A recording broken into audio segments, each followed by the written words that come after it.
إن الحمد لله نحمده ونستعينه ونستغفره ونعوذ بالله من شرور أنفسنا ومن سيئات أعمالنا من يهده الله فلا مضل له ومن يضلل فلا هادي له أشهد أن لا إله إلا الله وحده لا شريك له وأشهد أن محمدا عبده ورسوله قال الله تعالى في كتابه العزيز يا أيها الذين آمنوا اتقوا الله حق تقاته ولا تموتن إلا وأنتم مسلمون وقال نبينا الكريم فإن الأصدق الحديث كتاب الله وخير الهدي هدي محمد صلى الله عليه وسلم وشر الأمور محدثاتها وكل محدثات بدعة وكل بدعة ضلالة أما بعد فالحمد لله رب العالمين الحمد لله الذي أحيانا بعد ما أماتنا وإليه النشور الحمد لله الذي بنعمته تتم الصالحات.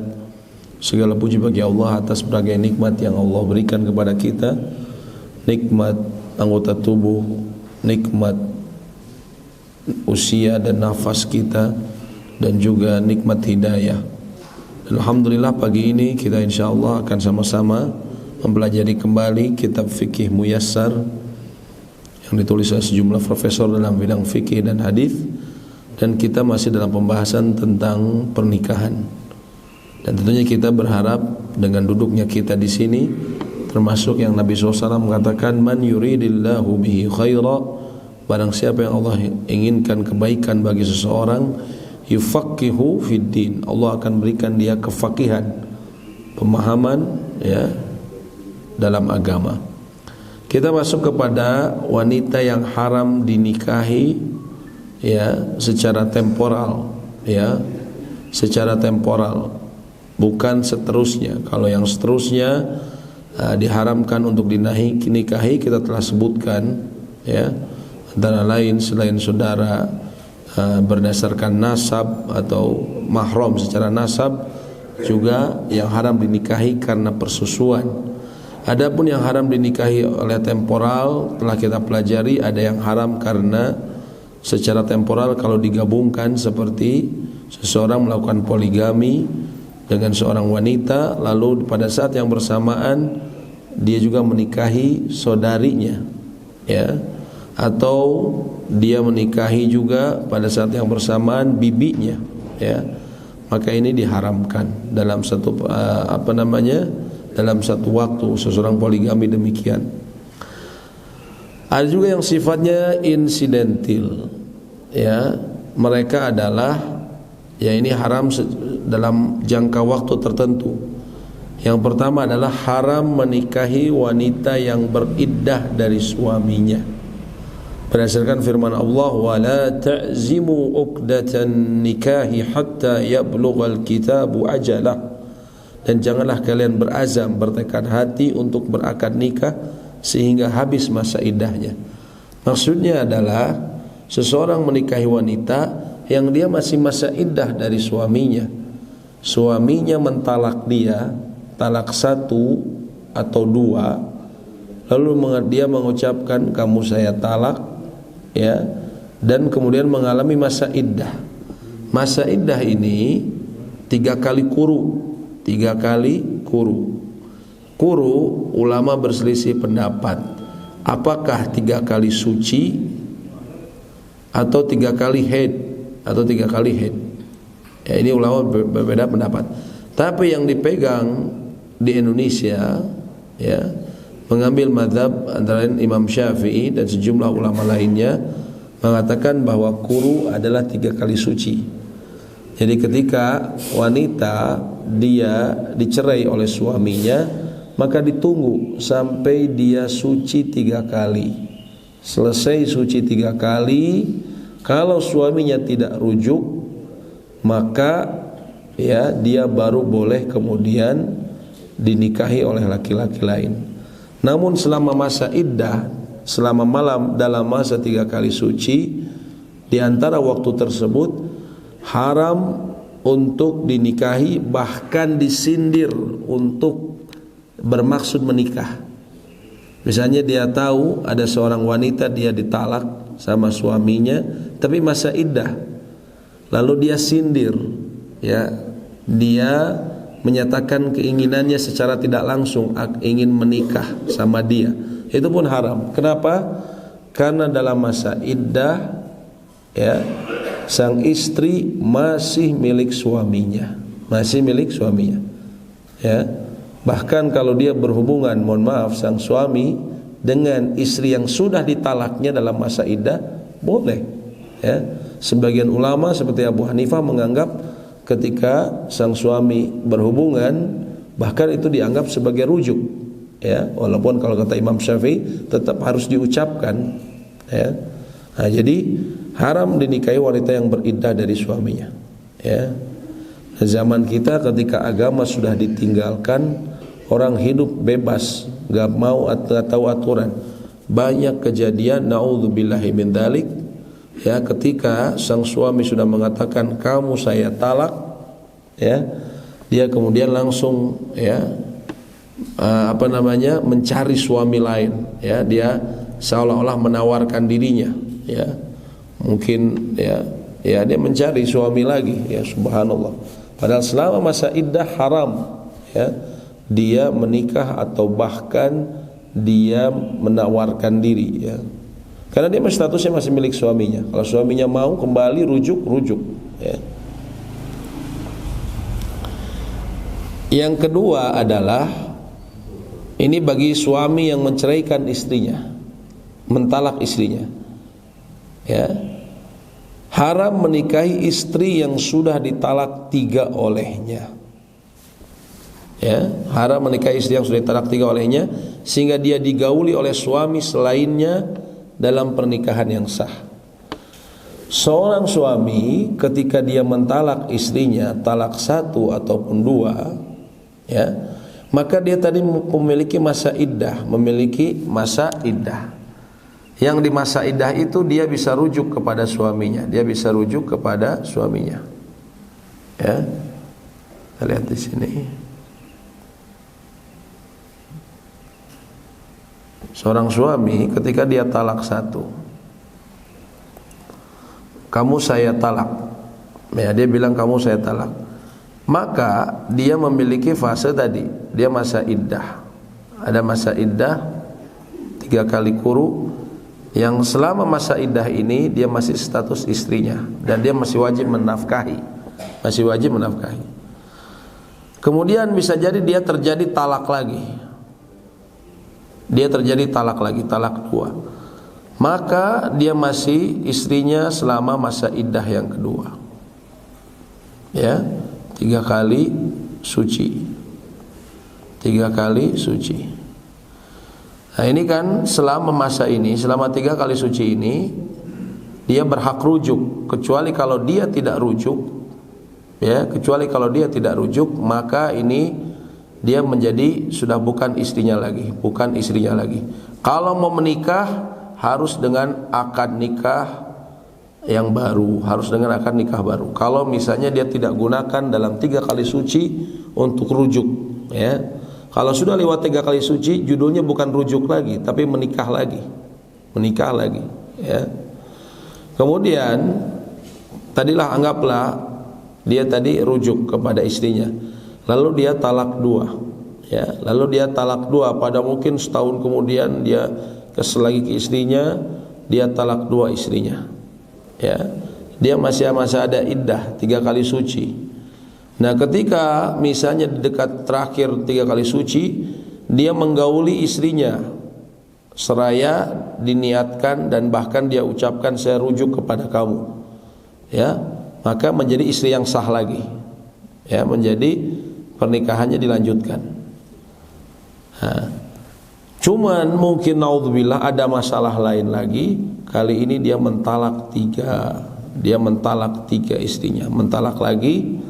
Maka ketika dia mentalak lagi, maka saat ini dia sudah, istri ini bainatul kubra, dia sudah tidak ada kesempatan untuk rujuk. Lalu dia menyesal, aduh, bagaimanapun saya memang sering bertengkar sama begini, tapi istri saya ini nggak bisa digantikan, ya. Akhirnya dia sangat menyesal, dia ingin kembali lagi ke istrinya, ya. Bolehkah dia langsung menikah dengan istrinya? Jawabannya haram, karena dia sudah talak 3. Caranya gimana? Sang istri harus menikah dengan laki-laki lain dalam pernikahan yang sah dan bukan rekayasa. Bukan rekayasa. Lalu apa? Mereka cerai. Lalu mohon maaf, mereka menikah, pernikahan yang sah, lalu mereka telah melakukan hubungan suami istri, hubungan layaknya suami istri.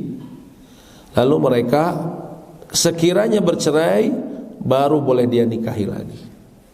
Baru boleh dia nikahi lagi. Tapi kalau tidak demikian, maka tidak diperkenankan atau haram dia menikahi istrinya yang dulu, ya.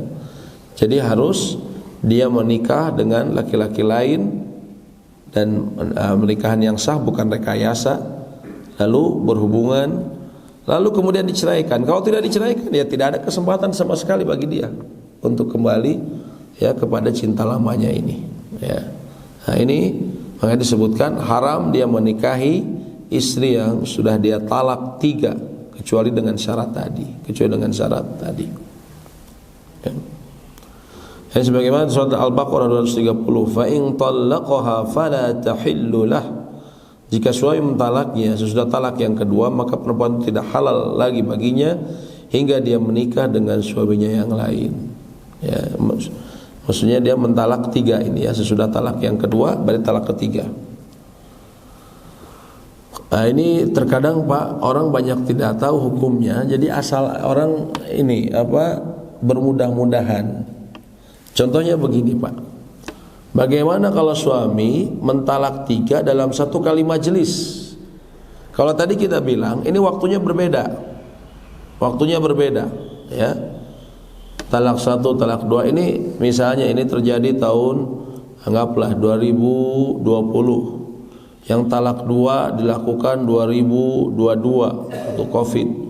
Yang talak 3 ini 2025 misalnya. Ini waktunya berbeda-beda, ya. Tapi ada orang yang dia mungkin orang bilang sumbu pendek sekarang, ya. Dia kesal sama istrinya, lalu dia talak istrinya 3 dalam 1 kali majelis. 1 kali majelis itu 1 kali duduk atau 1 kali kesempatan. Kamu saya talak, kamu saya talak, kamu saya talak, atau kamu saya talak 3 sekaligus, ya. Nah, ini menurut jumhur ulama, mayoritas ulama, talak seperti ini disebutnya talak bid'ah. Disebut talak bid'ah ini apa? Sebenarnya tidak dicontohkan, tidak boleh mentalak wanita itu, tidak boleh dalam keadaan dia haid. Itu yang pertama antara lain. Terus kemudian tidak boleh dalam satu majelis mengatakan lebih dari 1 talak.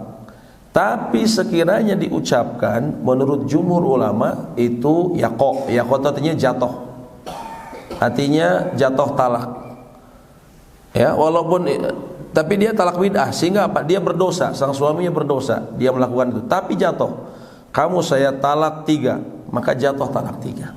Ya, ini hati-hati sekali. Pernah kejadian, saya ditanya salah satu pengajian, ya, yang nanya ini kakek-kakek, ya. Dia nanya mengenai kakek-kakek juga, sama tetangganya. Jadi tetangganya ini, ya, naudzubillah, entah bagaimana dia kedapatan oleh istri melakukan suatu perbuatan yang tidak baik lah, nggak disebutkan sama dia. Perbuatan yang tidak baik, ya, ketahuan sama istrinya, lalu istri ini marah. Kemudian ya wajar karena dia melihat suaminya mungkin melakukan perbuatan yang tidak baik. Lalu istrinya bilang, saya mau minta cerai atau khulu. Kalau kamu begitu, saya mau minta cerai, minta khulu. Maka sang suami, ya, dia dengan ketika mendengar itu, ya, terpancing juga emosi, ya, dan juga mungkin ya kesombongan, dia langsung bilang, kamu nggak usah minta cerai. Saya akan ceraikan kamu, langsung saya ceraikan kamu, saya talak 3 kamu. Di saat itu juga, kamu saya talak 3. Seorang bertanya, ini bicara, kamu sadar? Sadar saya sadar, kamu saya talak 3, ya. Maka apa? Tadi menurut jumhur itu jatuh, artinya dia talak 3. Dan ini sebuah kebodohan, ya, kata tetangganya. Kenapa? Karena dia hidup, ini sudah kakek-kakek, dia hidup rumah tangga, rumahnya itu rumah milik istrinya, ya. Sehingga ketika dia mentalak 3, artinya dia mengusir dirinya sendiri. Karena sudah tidak boleh satu rumah lagi kan Pak, talak 3. Udah nggak ada kesempatan rujuk, ya. Jadi dia ketika mengatakan talak 3 jatuh dan dia mengusir dirinya sendiri, ya. Kalau dia dan dia sudah sebatang kara, sudah pensiun, udah nggak ada kerjaan katanya. Makanya kita juga tetangga bingung ini gimana. Dia sekarang masih tinggal di rumah istrinya, ya, tapi kita semua tahu ini nggak beres, ini gimana? Mereka sudah tidak ini lagi kan, ya. Dan dia kalau mau sama istrinya lagi, ya tentu istrinya harus nikah dulu sama orang lain dan ditunggu sampai cerai, ya, berhubungan dan harus cerai. Masalahnya istrinya juga sudah nenek-nenek, siapa yang mau nikahin lagi gitu kan? Nah, ini akhirnya jadi fatal, ya, jadi fatal. Ini orangnya nanya bagaimana apa yang saya lakukan? Ya harus berembuk sama anak-anak, ya nggak bisa satu rumah lagi kan. Memang satu rumah tapi jadi mereka kayak nggak kenal Pak gitu ceritanya. Ya nggak bisa, bagaimana juga kan. Satu rumah udah haram mereka ini kan. Sang istri udah nggak bisa, dia harus pakai ininya, hijabnya gitu kan. Nah, ini gara-gara apa? Bermudah-mudahan berbicara talak, ya, akhirnya menyesali. Haram, ya haram dinikahi lagi sampai dia nikah lagi. Yang ketiga, haram menikahi wanita yang sedang ihram sampai dia tahallul dari ihramnya. La yankihul muhrim wa la yunkah wa la yakhtub. Seorang yang ihram, muhrim, tidak boleh nikah, tidak boleh nikahkan, tidak boleh melamar, ya. Sekarang lagi tren terkadang orang nikah di depan Masjidil Haram atau di depan Ka'bah. Bolehkah? Boleh kalau dia memang tidak dalam keadaan ihram. Tapi kalau lagi ihram, belum selesai proses umrohnya, maka haram hukumnya. Kalau terjadi pernikahan, bagaimana? Maka pernikahannya fasakh, dipisahkan dan tidak dianggap sudah menikah. Artinya pernikahannya menjadi fasid, rusak, ya. Tidak dianggap menikah kalau dia akan nikahnya ketika masih ihram, ya. Saya sudah selesai prosesi umrohnya, saya sudah tahallul, tapi saya masih pakai baju ihram. Boleh enggak? Ya enggak masalah. Yang penting sudah tahallul, ya. Tapi kalau masih pakai baju ihram tidak mengapa, ya. Itu mah hanya baju saja. Tapi kalau dia masih dalam keadaan ihram, maka tidak boleh. Maka tidak. Kalau baju mah enggak masalah karena baju hanya pakaian saja. Yang penting dia sudah tahallul dari umrohnya atau hajinya. Dari umroh atau hajinya. Haram orang kafir menikah dengan wanita muslimah. Maksudnya seorang wanita muslimah dilarang menikah dengan laki-laki kafir, ya. Allah berfirman surat Al-Baqarah 221, "Wala tunkihul musyrikina hatta yu'minu." Janganlah kalian menikahkan laki-laki musyrik dengan perempuan yang beriman hingga mereka beriman, ya. Jadi kalau suaminya yang kafir itu haram hukumnya. Tapi kalau bagi muslim, ya haram bagi laki-laki muslim menikahi wanita kafir kecuali ahli kitab. Wanita kafir kecuali ahli kitab. Ahli kitab ini siapa Pak? Yahudi dan Nasrani. Seorang laki-laki muslim boleh menikahi Yahudi dan Nasrani. Dan ini ijma ulama sepakat berdasarkan ayat wala tankihul musyrikati hatta yu'min, kemudian wal muhsanatu minal ladzina utul kitaba min qablikum. Di antara yang dihalalkan adalah wanita-wanita yang menjaga kehormatan, bukan wanita berzina, di antara orang-orang yang telah diberikan Alkitab sebelum kalian, Yahudi dan Nasrani, ya. Jadi kalau laki-lakinya muslim kemudian istrinya Yahudi atau Nasrani, itu boleh. Itu boleh. Namun para ulama memberikan syarat, bukan bermudah-mudahan, yaitu kalau memang kondisinya dia sudah tidak ada muslimah, ya, atau ada hal-hal lain yang memang ada penyebabnya, maka boleh. Dan ini termasuk keleluasaan bagi kaum muslimin. Bisa jadi seseorang diutus ke negeri ahli kitab, misalnya bapak zaman dulu dikirim misalnya ke Eropa, ya, tugas, ya, dan atau misalnya dikirim ke Filipina Utara, misalnya maunya Nasrani di sana, ya. Terus baru pulang setahun 2 tahun kemudian, ya, maka naudzubillah Islam memberikan solusi, ya, sehingga dia tidak berzina, dia boleh menikahi tapi hanya ahli kitab. Kalau selain ahli kitab maka hukumnya haram secara mutlak. Contohnya apa? Hindu, Buddha, Konghucu, itu haram secara mutlak, tidak boleh dinikahi, ya, wanitanya. Walaupun dia bukan wanita pezina, wanita baik-baik dalam agamanya, nggak pernah berzina dengan laki-laki, tapi hukumnya haram. Yang diperbolehkan hanya dibatasi ahli kitab, ya, ahli kitab Yahudi dan Nasrani, ya. Tapi tadi tidak bermudah-mudahan, karena ini akan tentunya berakibat pada anaknya, ya. Bisa jadi nanti anaknya ikut pada ibunya, ya. Tapi kalau yang haram tadi terutama, ya, yang haram kalau suaminya yang Nasrani. Kan mohon maaf Pak, banyak, ya, modus, ya, di Jawa Barat, ya. Jadi suaminya si laki-lakinya pacaran sama istrinya yang dengan perempuan yang dia beragama Islam. Pacaran lalu menikah, dia bilang masuk Islam. Yang lebih parah lagi dihamili dulu. Lalu kemudian dia bilang masuk Islam. Masuk Islam, sudah menikah, sudah punya anak, balik lagi. Dan dia juga waktu Islam juga cuma Islam pura-pura saja. Dia balik lagi, ya. Itu kan banyak kejadian di sini. Nah, pola yang sama ternyata dilakukan juga, yang kami dapatkan dari teman-teman di Makassar. Itu dilakukan oleh orang-orang sana, yaitu orang-orang Tator, ya. Mohon maaf kalau di sini kan makanya tidak menyudutkan satu suku tertentu, tapi kan banyak, mohon maaf, kejadian dari orang-orang dari gereja Huria Batak, ya, yang suka modelnya gitu. Nah, di Sulawesi itu orang-orang Tator, Tanah Toraja, ya. Jadi dia cari calon kayak gitu, dia masuk Islam, lalu setelah itu kemudian nanti dia setelah punya anak, ya, punya ikatan kuat, dia kembali lagi ke Kristen, ya, dia ajak lagi istrinya, ya, naudzubillah.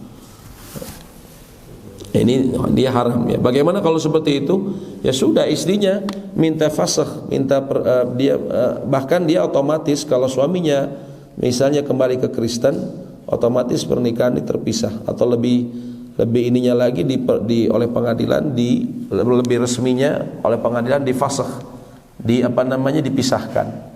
Istri nggak usah minta hulu. Kalau hulu itu minta cerai, sang istri nanti harus memberikan kembali maharnya atau yang senilai mahar, atau berdasarkan kesepakatan, ya, berdasarkan kesepakatan sebagai ganti dia minta cerai, ya. Tapi kalau suaminya masuk misalnya Nasrani lagi, nggak usah ngasih sesuatu, pengadilan langsung pisahkan, ya, langsung pisahkan, fasakh, ya, karena diharamkan demikian. Kalau suaminya Nasrani diharamkan, atau apalagi suaminya Hindu, naudzubillah min dzalik. Haram bagi laki-laki merdeka untuk menikah dengan budak muslimah, kecuali khawatir dirinya terjatuh ke dalam zina, ya. Nah, ini pembahasan mengenai budak ini kita sering dapatkan dalam fikih Islam, karena para ulama katakan perbudakan itu akan terus ada sampai akhir zaman, Walaupun saat ini kita melihat di lingkungan kita tidak ada, ya, tapi nanti akan berulang. Wa tilkal ayyamu nudawiluhu bainan nas. Itulah hari-hari yang kami pergilirkan di antara manusia, akan berulang lagi. Sejarah itu selalu berulang, ya. Dan ternyata saya juga baru tahu di daerah Sumba ternyata masih ada perbudakan, ya. Jadi jadi itu sudah turun menurun, Pak. Jadi kalau di suku itu dia menjadi budak bagi suku yang lain, itu turun menurun, subhanallah. Ternyata masih ada, walaupun bukan muslim mereka, ya. Bukan muslim mereka, di Sumba dekat Nusa Tenggara, ya. Haram bagi wanita budak untuk menikahi tuannya yang wanita, misalnya budaknya laki-laki. Nah, kalau ini haram mutlak. Kalau tadi tidak disukai, tapi kalau ini haram mutlak. Haram bagi majikan laki-laki menikahi budak perempuan karena akad kepemilikan. Haram bagi seseorang punya budak wanita, maka haram dinikahi. Kenapa? Karena ketika dia memiliki budak itu, budak perempuan, itu lebih kuat dari akad nikah. Makanya kita sebutkan, mohon maaf, kalau seorang majikan laki-laki punya budak wanita dan budak wanita ini tidak menikah atau tidak punya suami, maka majikannya ini berhak memiliki sampai juga termasuk berhubungan suami istri. Ini disebutkan dalam ayat illa ma malakat aymanukum, kecuali yang dimiliki oleh kalian, maksudnya budak-budak kalian. Budak-budak itu, budak-budak wanita halal untuk digauli karena kepemilikannya itu secara total lebih tinggi dibandingkan pernikahan. Maka tidak boleh dinikahi karena dia otomatis sudah memilikinya. Adapun yang barusan, kalau belum, dia bukan budak ini, bukan punyanya, punya orang lain terus dia nikahi, ya itu kalau diperbolehkan hanya kalau memang dia tidak punya modal untuk menikahi wanita merdeka. Wanita merdeka. Hukum menikahi ahli kitab ini disebutkan secara khusus, ya. Islam telah menghalalkan laki-laki muslim untuk menikahi wanita merdeka dari kalangan ahli kitab berdasarkan firman Allah, al-yawma uhilla lakumut thayyibatu wa ta'amul ladzina utul kitaba hillul lakum wa ta'amukum hillul lahum. Pada hari ini dihalalkan bagi kalian segala yang baik-baik. Sembelihan orang yang diberi kitab itu halal bagi kalian. Ini pernah kita bahas dalam waktu kurban, bahwa sembelihan orang Yahudi dan Nasrani itu halal, ya. Kemudian wal muhsanatu minal mu'minati wal muhsanatu minal ladzina utul kitaba min qablikum. Begitu pula wanita-wanita suci, bukan pezina, dari kalangan mukminat dan juga dari orang-orang kitab yang telah diberikan sebelum kalian, itu halal bagi kalian. Idza ataitumuhunna ujurahun, bila kalian telah memberikan mahar kepada mereka, maka mereka itu halal. Dan ulama telah ijma, sepakat diperbolehkannya menikahi wanita ahli kitab, ya, ahli Taurat dan ahli Injil. Yang dimaksud ahli kitab ini Yahudi dan Nasrani, ya. Itu mengenai haram dinikahi secara temporer. Tapi sampai mereka beriman, ya, tadi saya dapat di surat di atas. Gimana, Pak? Ahli kitab sampai mereka beriman, kan beriman dulu baru boleh dinikahi. Oh, enggak. Itu tadi ada di ayat di atas. Mana coba?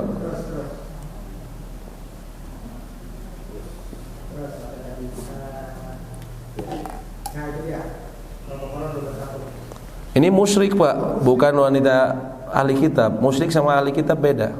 Penyebutan musyrik sama ahli kitab beda. Ini ayatnya ahli kitab ini.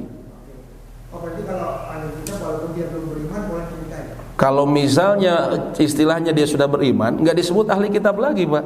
Apa gunanya disebut ahli kitab? Nah, ya. Ini wanita musyrik. Kalau musyrik Hindu, Buddha, Konghucu, itu mutlak nggak boleh kecuali dia beriman. Berarti nikahnya secara Islam, ya? Nikahnya secara Islam atau mungkin pencatatan sipil biasa, itu pun sah.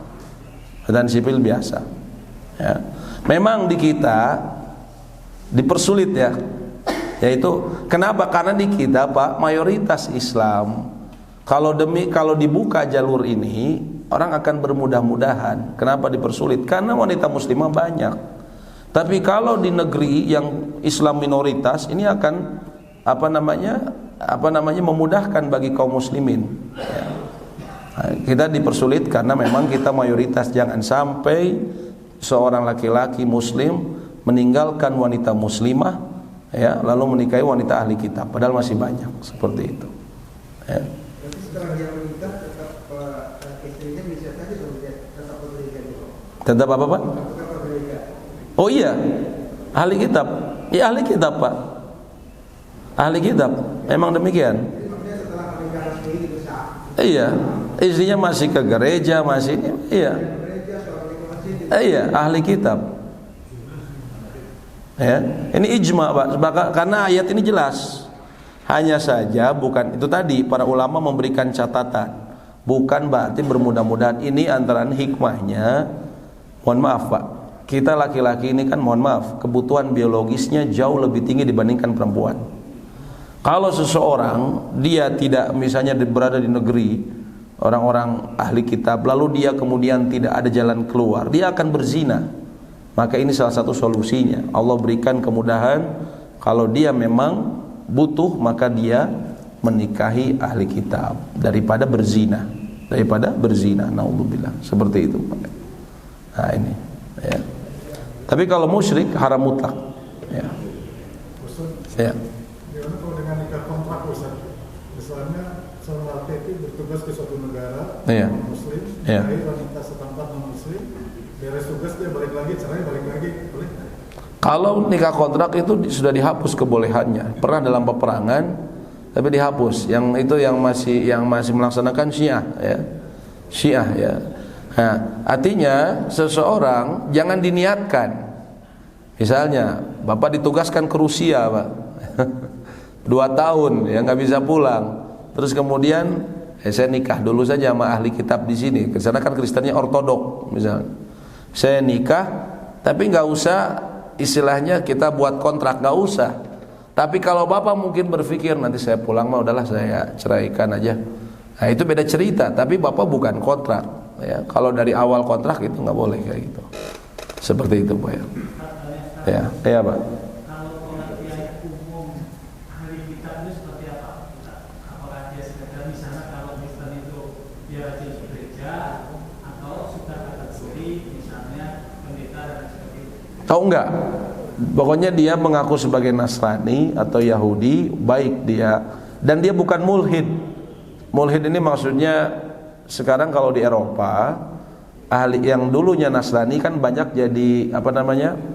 Mulhid itu ini apa namanya? Ateis. Kalau ateis nggak dianggap, walaupun status agamanya Nasrani, tapi dia hakikatnya udah ateis, maka itu tidak boleh.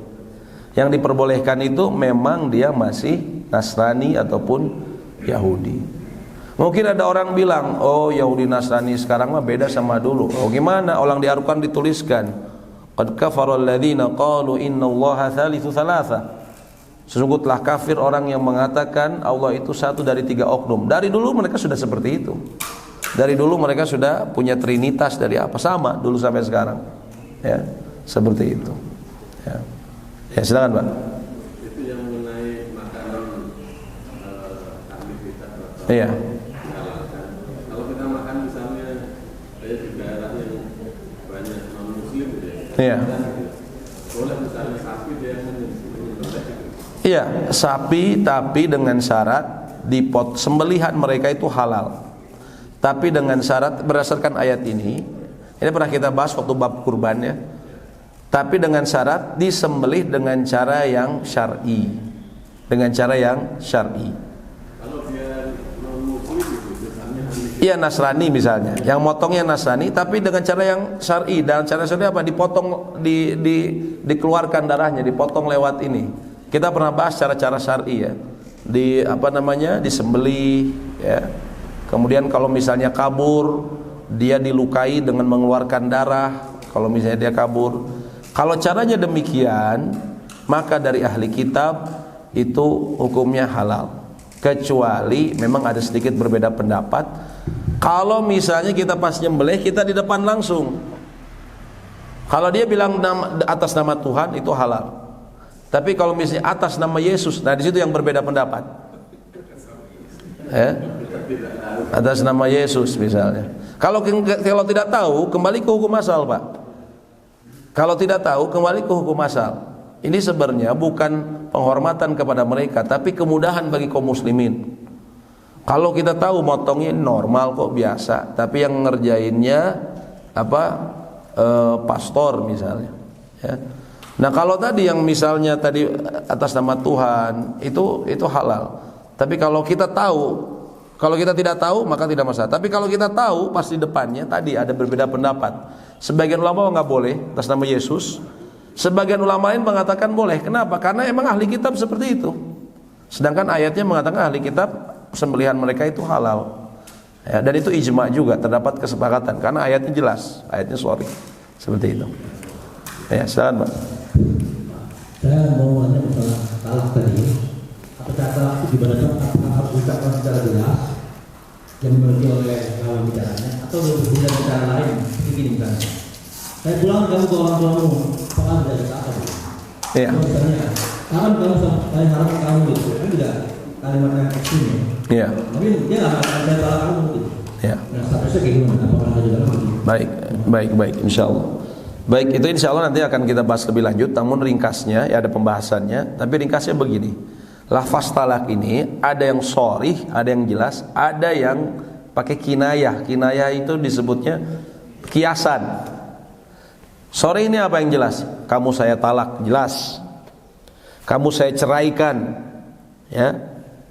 Ini kata-kata seperti ini walaupun diucapkan bercanda maka jatuh. Suatu ucapan yang seriusnya dianggap serius, bercandanya dianggap serius, yaitu lafaz nikah, talak, rujuk, 3. Nikah, talak, rujuk. Walaupun main-main jatuh. Walaupun main-main. Bahkan mungkin seorang suami, kamu nih makan terus dah, saya talak kamu ya. Oh jatuh Pak. Cuma main-main, kamu makan terus nih nggak ada habisnya. Ya. Udah si ibu mas, ku bapak ditalak we jatuh Pak. Nggak bisa main-main. Ya. Ini lafaznya main-main jadi serius. Nah kalau yang kinayah, yang tidak jelas seperti tadi, kamu saya pulangkan kepada ayahmu atau kembali ke rumahmu. Nah ini harus ditanya, kamu bilang seperti itu kenapa? Kalau dia bilang, saya bilang seperti itu karena saya bermaksud untuk menceraikan dia, maka jatuh. Tapi kalau ditanya dengan yang lain, kenapa kamu melakukan itu? Kan rumah banjir bu, ibu nggak lihat, kan itu gitu. Kita mengungsi gitu. Jadi niat dia bukan ngomong seperti itu, ya. Maka tidak berlaku. Jadi kalau yang jelas berlaku walaupun cuma bercanda. Tapi kalau yang kinayah harus ditanya, maksud anda, maksud bapak bilang ini gimana? Seperti itu Pak ya. Allahu a'lam. Ya. Apa?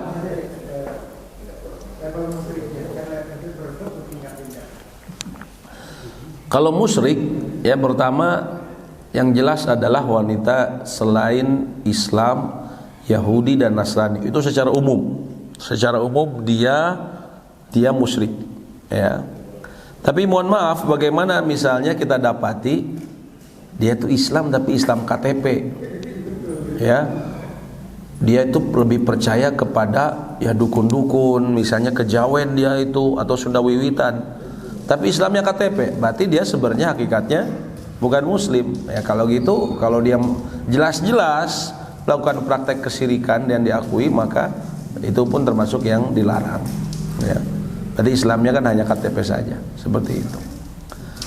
Nah ini maksud saya pengetahuan-pengetahuan seperti ini itu kadang kita penting Pak ya. Tadi kayak misalnya talak itu terutama buat pasangan-pasangan yang baru menikah. Bapak-bapak punya anak, punya menantu, dikasih tahu Pak, hati-hati ini bicara masalah talak ini, itu kan. Bahkan bukan saja yang baru menikah, tadi kita sebutkan menikah puluhan tahun repot juga, ya mentalak istrinya saat dia sudah sebatang kara, dia talak istrinya talak 3. Padahal selama ini dia tinggal di rumah istrinya, akhirnya dia mengusir dirinya sendiri, ya, karena ketidaktahuan tadi. Ya. Pengadilan. Nah, memang di pengadilan kita itu kalau talak itu nanti harus diucapkan depan hakim. Nah, ini yang kadang sering jadi membingungkan. Sedangkan para ahli ilmu katakan ya ketika talak itu kapan berlangsung? Ya ketika mulai dia ngomong, suaminya bicara, ya. Suaminya bicara maka berlangsung talaknya. Tapi sekarang yang saya dengar ada aturannya harus di depan hakim. Ya, ini kan sebenarnya aturan. Mohon maaf, kadang banyak sekali di pengadilan ini yang jadi disorotan Pak ya, kontroversi. Seperti kadang keputusan pengadilan ini pernah terjadi di Bandung dan di Lombok. Jadi seorang meninggalkan wanita dan saudara laki-laki meninggal. Jadi si anak wanita ini dapat sisa semua warisan, jadi asobah. Padahal masih ada saudara laki-lakinya. Kenapa? Karena dia memahami dengan katanya pengadilan itu, hakimnya memahami kata walad itu maksudnya anaklah perempuan juga. Jadi di semua warisan dibagi ke dia. Subhanallah. Bahkan nggak ada sama sekali, Pak. Ya. Dan karena dalam pengadilan kita ada namanya jurisprudensi. Kalau hakim sebelumnya sudah pernah melakukan keputusan hukum, hakim setelahnya boleh mengacu pada keputusan itu. Jadi dosanya bertambah, nih orang nyontohin gak benar, orang hakim yang bawahnya boleh ngambil dari dia. Maka terjadi lagi di yang saya pernah baca di Bandung dan di Lombok itu terulang. Karena Ini kan berkaitan dengan proses berikutnya gitu, status dia. iya. Tadi tahap diucapkan secara lisan. Betul, masa idah tadi kan. Ya, dia tidak punya legalitas. Ya. Bahkan dia ingin menikah lagi misalnya. Bagaimana Nah, itu dia. proses berikutnya dia? Kalau itu memang harus ditanya lagi ke pengadilan ya, kalau masalah itu. Tapi kalau secara hukum Islam itu ucapan itu ya masa talak itu tadi kan dihitung masa idah masalahnya kan. Kalau nunggu ke pengadilan harus ngantri ya, harus ngantri ya, apalagi kan sekarang juga katanya, mohon maaf Bapak mungkin lebih tahu, ada calonnya katanya di luar ya, pengacara kalau mau cepat harus bayarnya lebih gitu kan. Nah ini harus ngantri segala macam, itu kan berarti masa idahnya dia tertunda-tunda ya. Harusnya mungkin sudah selesai masa idah, tapi karena pengadilannya baru keluar bisa jadi mundur. Yang dihitung yang mana? Tetap yang aslinya. Tapi kedepannya dia nggak bisa lagi menikah secara resmi dan secara negara gitu, karena dia tidak punya bukti. Nggak punya bukti ya. Talak tadi. Iya, makanya mungkin harus langsung diuruskan saja ke pengadilan. Tapi nanti kedepannya jika dia kalaupun mau menikah lagi, berarti menikah secara agama saja. Iya bisa jadi. Kalau memang tidak sulit mendapatkan dokumen dari pemerintah. Terus saksinya gimana kalau dia tahu bahwa dia memang sudah Oh ini khususnya Bapak bicara perempuan ya. Kalau laki-laki kan gampang. Yang perempuannya. Oh iya kalau perempuan Pak harus ada kejelasan. Harus ada kejelasan betul. Kalau tidak dokumen ya minimal ada benar-benar dipastikan. Benar-benar dipastikan bahwa sudah bercerai. Tapi repot kalau memang masalahnya dalam urusan administrasi belum selesai Pak ya. Allahu a'lam, nanti harus tanya ke orang pengadilan agama ya. Ini kadang ya administrasi ini yang ya di kita semua tahu ya budayanya apa, kalau dibuat susah kenapa, kalau bisa susah kenapa dibuat gampang gitu kan. Ini Masya Allah gitu ya, seperti itu yang jadi repot itu ya. Jadi pengalaman saya selama ini dia punya beberapa klien gitu, jadi gantung terus. Iya ya, jadi ngegantung kan, jadi kasihan istrinya. Jadi kasihan istrinya ya. Nah itu dia, naudzubillah min dzalik ya. Baik, ada yang ditanyakan lagi Pak? Ya silakan Pak. Kalau tentang perceraian yang sangat menginginkan itu pihak perempuannya, itu bagaimana? Kalau wanita yang menginginkan maka dia minta khulu. Yang menginginkan pokoknya ada suatu clash ya, antara suatu keluarga Iya. itu, si suaminya itu tidak sampai mengatakan tak cerai itu enggak, tapi istrinya langsung minta cerai dan kemudian pergi dari rumah itu Iya. ke rumah orang tuanya. Nah selama pisah itu si suami ini masih menyantuni baik untuk kehidupan istrinya, anaknya terus gitu kan. Tapi lama berarti tidak ada ketegasan dari si suami untuk membawa pulang lagi. Iya. Ya. Nah karena si istri itu masih emosi, dia bisa mengurus perceraian di Pengadilan. tanpa kehadiran suami itu. Oh bisa Pak. Itu bisa saja. Sekarang bisa. Nah terus Kalau ada uang bisa ya. dengan berjalannya waktu, ya kan? Ini anak-anak ini masih muda. Dia mau rujuk lagi, itu bagaimana caranya? Baik ya. Allahu alam. Kalau yang tadi Bapak sebutkan, jadi istri itu dia minta cerai, dia khulu. Ya. Memang sebelum terjadi proses sang suami akhirnya mentalak. Jadi kalau khulu, jadi begini Pak, proses pemisahan ini ada dua setidaknya.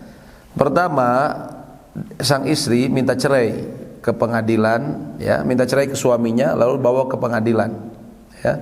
Pengadilan nanti hakim melihat, kamu minta cerai kenapa, alasannya begini-begini. Ya, kalau alasannya memang diperbolehkan, maka bisa dia minta kepada suaminya mentalaknya. Tapi istri nanti harus memberikan semacam penggantinya, fidahnya, yaitu apa? Bisa jadi maharnya dia, atau sesuatu yang lebih mahal dari mahar dia, atau yang lebih murah tapi kesepakatan sama suaminya. Saya minta cerai, saya berikan tanah saya yang 100 meter buat kamu. Tidak ada kesepakatan. Gak ada.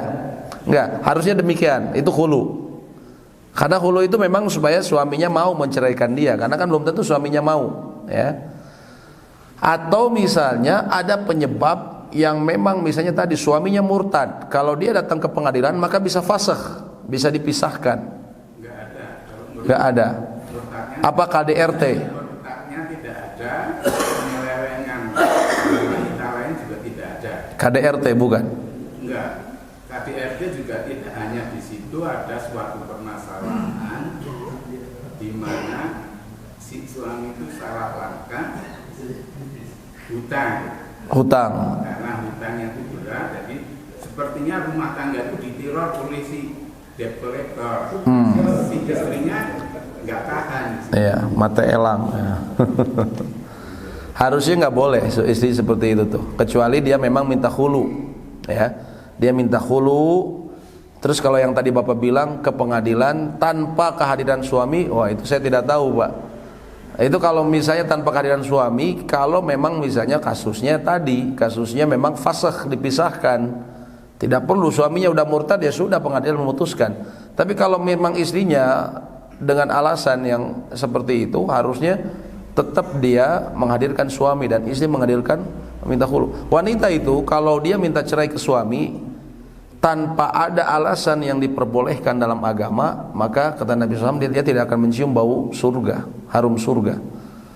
Dia jadi harus ada alasan kenapa dia minta cerai ke suaminya ini, gitu kan. Sekarang untuk rujuknya itu bagaimana itu? Sekarang karena tapi sudah di pengadilan sudah dicerai. Sudah. Nikah lagi, akan nikah lagi, bukan rujuk itu, Pak. Tapi tidak harus kawin lagi si perempuan. Enggak, kan bukan talak 3, bukan apa. Langsung aja nikah lagi. Akan nikah lagi. Jadi sekarang mereka dinikahkan lagi. Nikahkan lagi. Iya. Hutangnya udah dibayar ya. Tidak usah. Akan nikah lagi, enggak usah, enggak. Itu yang talak 3, Pak, yang harus nikah sama laki-laki lain itu. Itu kasus special case. Kalau udah talak 3 harus nikah lagi sama laki-laki lain. Dan itu tadi enggak boleh rekayasa juga. Tapi kalau kasus bapak nikah lagi. Dan itu istilahnya bukan rujuk. Rujuk itu istilah kalau suami tadi menceraikan istrinya, dia masa iddah. Kalau di masa iddah itu rujuk. Tapi kalau sudah selesai masa iddah, itu akan nikah ulang. Walaupun maksudnya judulnya kembali lagi kepada sang istri, ya. Tapi istilahnya bukan rujuk itu. Dia akan nikah lagi aja. Rujuk tidak perlu akad nikah. Rujuk tidak perlu akad nikah. Rujuk itu kalau istrinya masih dalam masa iddah, ya, dia balik lagi ke istrinya. Walaupun tata caranya memang berbeda pandangan ulama. Kata Abu Hanifah cukup berhubungan, itu sudah artinya rujuk. Kalau kata Imam Malik sama Imam Ahmad berhubungan tapi diniatkan untuk rujuk, maka terjadi rujuk. Kalau kata Imam Syafi'i harus diucapkan bahwa dia niat rujuk, ya. Nah itu kalau dalam masa iddah rujuk. Tapi kalau udah lewat itu, Pak, apalagi tadi pengadilan sudah menceraikan, akan nikah lagi. Jadi pernikahan yang baru seperti itu. Allahu a'lam. Ustaz, saya bertanya Ustaz. Iya, silakan, Bu. Di dalam Al-Quran surat Al-Mumtahanah surat 60 ayat 10, di situ dikatakan bahwa dan janganlah kamu tetap berpegang pada tali pernikahan dengan perempuan kafir, dan hendaklah kamu minta kembali mahar yang telah kamu berikan. Jadi apakah mereka yang beragama itu Muslim sama Nasrani atau Yahudi itu kan mereka termasuk golongan kafir kan? Apakah mereka menurut surat Al-Mumtahanah ini, apakah mereka setelah menikah itu diharapkan mereka supaya cerai? Karena di sini dikatakan bahwa janganlah kamu berpegang pada tali pernikahan dengan perempuan kafir. Jadi tidak ada ambang gitu ini perkawinan Ustaz. Ya, baik. Ketika memahami ayat-ayat Al-Quran, maka kita perlu memahami ini maksudnya ayatnya apa. Caranya kita membuka tafsir. Ini di hadapan kita ada tafsir, ya. Ayat ini sebenarnya berbicara mengenai para sahabat yang ketika mereka masuk Islam, mereka meninggalkan istri-istri mereka yang musyrik. Mereka menyembah berhala di Mekah, ya. Ataupun kebalikannya, ada wanita yang muslim, suaminya waktu itu masih musyrik, ya.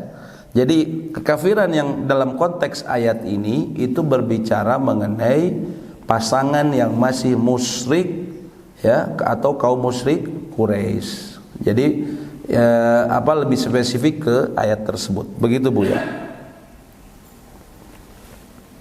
Bukan kafir secara umum, tapi yang dimaksud di ayat ini adalah orang-orang musyrik, orang-orang musyrik.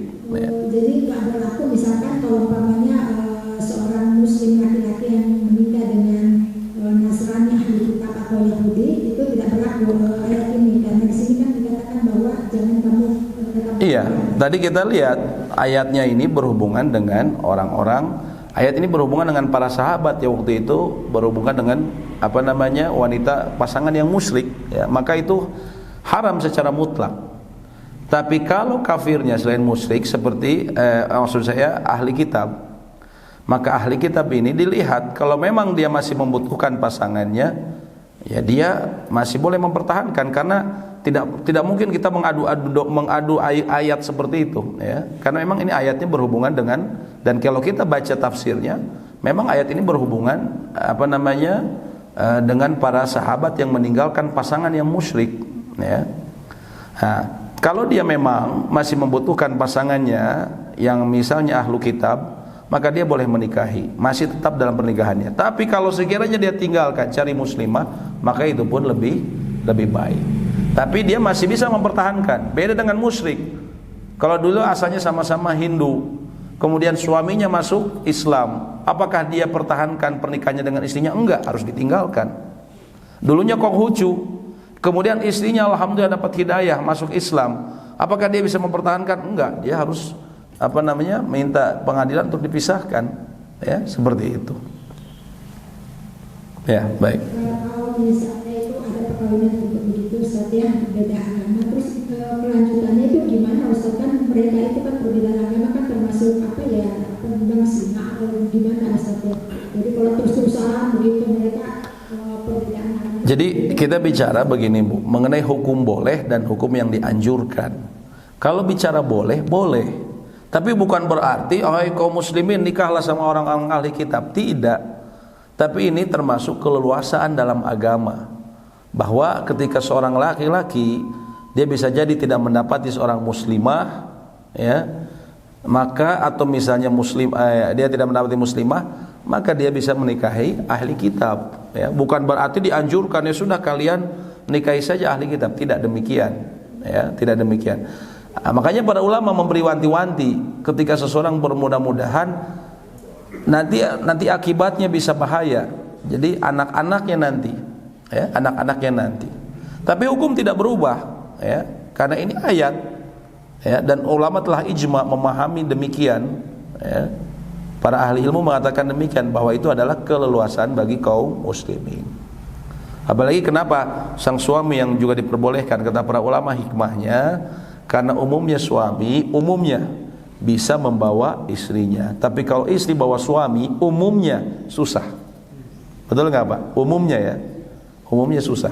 Tapi kalau suami, umumnya lebih mudah. Orang dia yang ngasih nafkah. Kalau berjalan sebagaimana mestinya keluarga, dalam Islam kan suami yang memberi nafkah, maka ya akan ada ketergantungan sang istri di sana, ya, seperti itu. Allahu a'lam bishawab.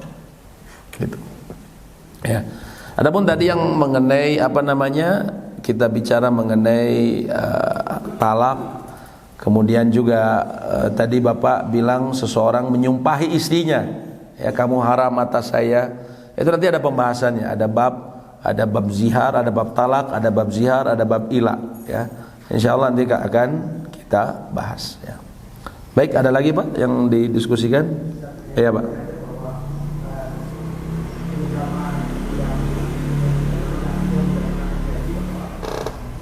Proses pemutusan proses keputusan talak oleh hakim itu bisa lebih cepat kalau yang tergugat itu tidak hadir 2 kali. Itu dianggap termohon melecehkan. Oh, yang kayak tadi barusan mungkin ya. Mungkin kejaliannya Pak Bambang seperti itu ya. Ya, jadi kalau misalnya laki-laki ini bisa orang dari pihak laki-laki, bisa dari pihak perempuan. Yang menuntut laki-laki misalnya, pada saat perempuannya diundang 2 kali ke pengadilan untuk proses pengadilan, mulai dari dimintai saksi, dimintai keterangan dan sebagainya, itu tidak hadir 2 kali, maka hakim memutus proses talak itu. Ini sudah beberapa kali terjadi seperti itu. 2 kali ya. Misalnya istri minta khulu, minta cerai ke suaminya. Suami nggak datang 2 kali. Wah, subhanallah. Iya. Itu contohnya tidak ada. Iya. Kalau cerai sih saya bisa pahami ya, kalau suami yang mentalak. Karena suami kan ucapan saya sudah jatuh, Pak. Tapi kalau hulu tidak semudah itu. Kemarin di Jakarta terjadi itu. Jadi gitu ya, hulu istrinya minta. Ya, 2 kali suaminya tidak hadir, hakim memutuskan. Ini mungkin tadi yang Pak Bambang kejadian seperti itu mungkin ya. Tadi tanpa kehadiran suami ya, akhirnya bisa. Saya kira ya mungkin seperti itu karena ketidakhadiran. Dianggap melecehkan pengadilan. Ya. Ya padahal tidak semudah itu. Hulu itu lebih berat daripada tolak ya. Ya Allahu alam. Ya itu memang harus ya Allahu alam Pak ya. Kadang tadi saya bilang kadang banyak yang disorot dari pengadilan kita. Sebagaimana ya lembaga-lembaga pemerintahan di kita banyak disorot ya, sama juga ini masih bagian dari pemerintahan ya. Allahu alam. Baik, demikian mungkin yang bisa kami sampaikan, semoga memberikan manfaat dan semoga Allah menjauhkan kita dan keluarga kita semua dari fitnah akhir zaman. Sudah masuk ini ya. Ya. Baik, subhanakallahumma wabihamdik asyhadu an la ilaha illa anta astaghfiruka wa atubu ilaik. Assalamualaikum warahmatullahi wabarakatuh.